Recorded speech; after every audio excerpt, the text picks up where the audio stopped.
I finally finished this mask. Now, I'm gonna let you know it's really cool just to be able to grab, some stretchy fabric like a pantyhose and then use some clay foam just to make a really cool mask. Now right here, this is what I'm doing on shadows and details and doing it in layers. You gotta do this in layers when you're working with latex paint, especially when you're mixing it yourself. You're just taking RD407 latex and then you're mixing with acrylic paints to get the pigments that you want. And then also I did go back and I got some really cheap liquid latex and I had to use that as well. And that worked out really great. Now, I'm telling you, you gotta take your time and then definitely go look at the details. Now, hey, this ain't some exact copy of it, but it's a rendering that's pretty close with some of my own talents and details into it and my own little tricks as well. And as you can see here, this is the second layering that I had to do with a mixture of really thin liquid latex and some acrylic paint.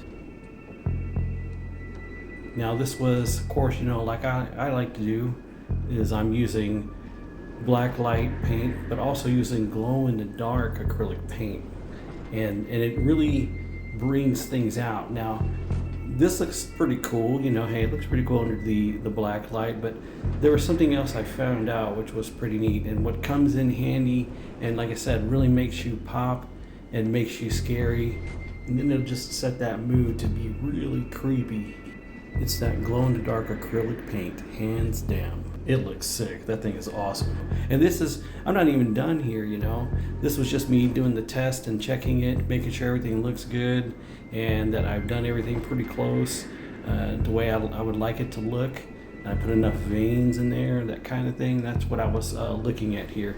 So you got to do that QC check and checking your work, but also got to remember there's another step here that I had to do to seal all of this to ensure that it doesn't come off at all.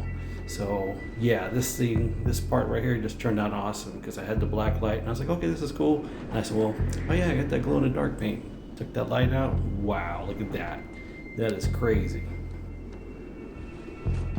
Now the trick with it is though, in some point in time, I'm not mixing the glow in the dark paint with latex. I did a little bit of it, and then after I've gotten some latex on there, I'll come back and I'll just put straight acrylic glow in the dark or straight acrylic black light paint right on top of that latex. Now here's the finished product. I went back and I looked at the picture and I was looking at how they had the blood on top of here that was coming out of the eyes and the nose and then dripping down on the face and the mouth and all that. And so I was trying to be as accurate as I could be with it, but then I know there would be some variance in there.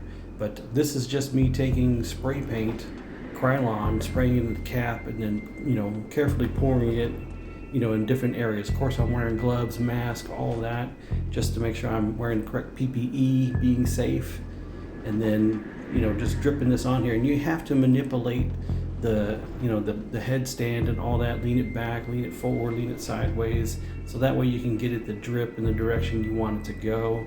And you'll look and see in certain areas that you might have to add more paint, which is no problem. Now this thing turned out perfect for my scene this year, and it's definitely going to be horrifying and very creepy.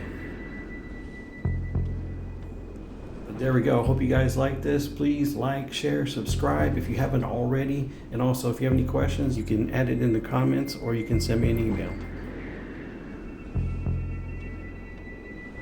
Like and subscribe.